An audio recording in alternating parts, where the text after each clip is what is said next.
I'm a little annoyed about the taco thing because they're saying Trump chickened out. Newsom went to China and was seduced like a woman. Remember, they threw him in a toboggan and took him to a zoo, and he was like grinning like a little kid?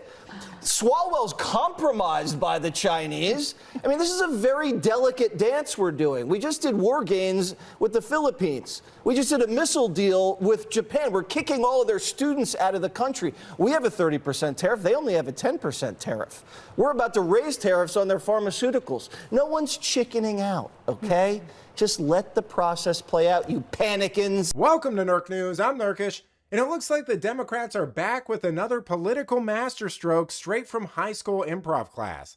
Because when your approval rating is tanking and you've tried everything else, why not bet the house on a taco truck and a slogan that sounds like it came from a BuzzFeed intern? So if you're anything like the majority of Americans, you might not be aware that Democrats have recently replaced their beloved Orange Man insult for President Trump with something far more clever: Taco Trump, which supposedly stands for Trump always chickens out, and implies that he folds on things because tacos fold. Brilliant, right? Except, of course, for the fact that these are the same people who claimed Trump's tariffs were disastrous and destructive, yet now are taking to social media to scream about how mad they are that he didn't go far enough with them, proving once again that they're inching closer and closer to the party that held power in idiocracy. I mean, Chuck Schumer even posted a video scolding Trump for not starting a war with Iran. That's right, Democrats are now calling people weak for avoiding war. Because after all, nothing screams principled leadership to the youth like hoping for another Middle East disaster. Here's Schumer absolutely humiliating himself. When it comes to negotiating with the terrorist government of Iran, Trump's all over the lot. One day he sounds tough, the next day he's backing off. And now, all of a sudden, we find out that Witkoff and Rubio are negotiating a secret side deal with Iran. What kind of bull is this? They're going to sound tough in public and then have a side deal that lets Iran get away with everything? That's outrageous. We need to make that side deal public. Any side deal should be before Congress and, most importantly, the American people. If Taco Trump is already folding, the American public should know about it. No side deals. Now, if that wasn't humiliating enough for Democrats, they decided to roll out their big event, the Taco Trump rollout. Which honestly, I wouldn't be surprised if they spent millions on messaging, consulting, marketing research, and focus groups on, all to land a slogan that your average 12-year-old would think is cringy. And here it is, the grand finale, a taco truck outside the RNC building in DC. You know, where normal working class Americans definitely hang out every day. Sometimes I'm in disbelief by how bad they are at this. I mean, JD Vance nailed it. It's not clever, it's a self-own. Their taco truck looks like it had more interns in it than attendees. And the only funny thing about all of this is how establishment media reports on it like it's some serious political theater. Just look at how Axios ran with it like it was some genius strategy, as if it's turning the tide in America because people love tacos. Now, President Trump was asked about this taco trade nonsense, and you could tell even he was confused by it. President, Wall Street analysts have coined a new term called the taco trade. They're saying Trump always chickens out on your tariff threats, and that's why markets are higher this week. What's your response to that? I kick out? Chicken out. Oh, isn't that nice? Chicken out. I've never heard that. You mean because I reduced China from 145% that I set down to 100 and then down to another number, and I said you have to open up your whole country, and because I gave the European Union a 50% tax tariff, and they called up and they said, please, let's meet right now. Please, let's meet right now. And I said, okay, I'll give you till July 9. I actually asked them, I said, what's the date? Because they weren't willing to meet. And after I did what I did, they said, we'll meet anytime you want. And we have an end date of July 9th. You call that chickening out? Because we have $14 trillion now invested, committed to investing when Biden didn't have practically anything. This country was dying. You know, we have the hottest country anywhere in the world. I went to Saudi Arabia. The king told me. He said, we have the hottest country in the world right now.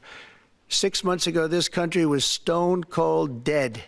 We had a dead country. We had a country people didn't think it was going to survive, and you ask a nasty question like that.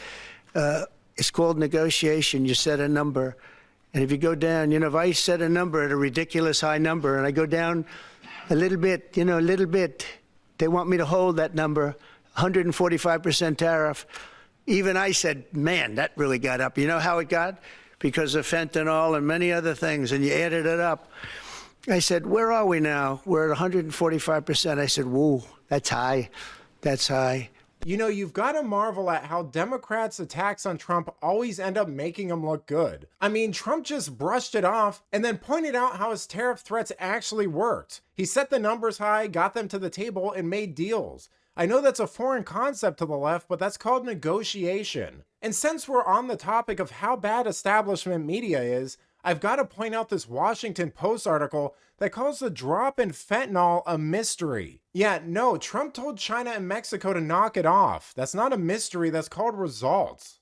And if all of this wasn't embarrassing enough, Democrats then decided to double down on the cringe because Eric Swalwell joined in with his own social media post. Hey, Congressman. Trying to help you? What the f*** is up with Trump always chickening out on tariffs?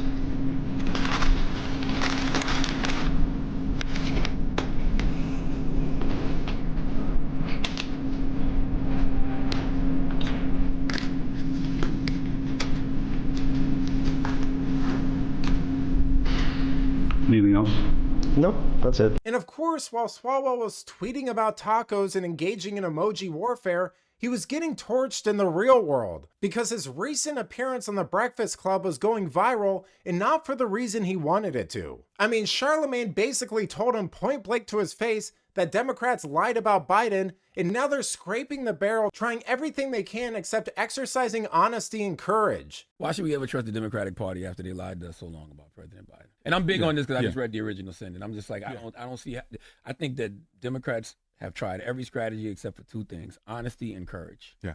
Well, there's a lot of people who are courageous right now in the Democratic Party. Our bread and butter issue, our dance with the one that brought you, is healthcare. People have always trusted us on healthcare. That's our issue, from President Johnson to President Obama to when Donald Trump tried to take it away. That's how we won the House in 2018. And now this reconciliation bill is going to take 14 million people off their healthcare. We're not only going to protect healthcare, because I think protecting healthcare is not enough. We need to invest in cures. And these motherfuckers are firing cancer doctors. So we have a real clean contrast. They're for cancer, right?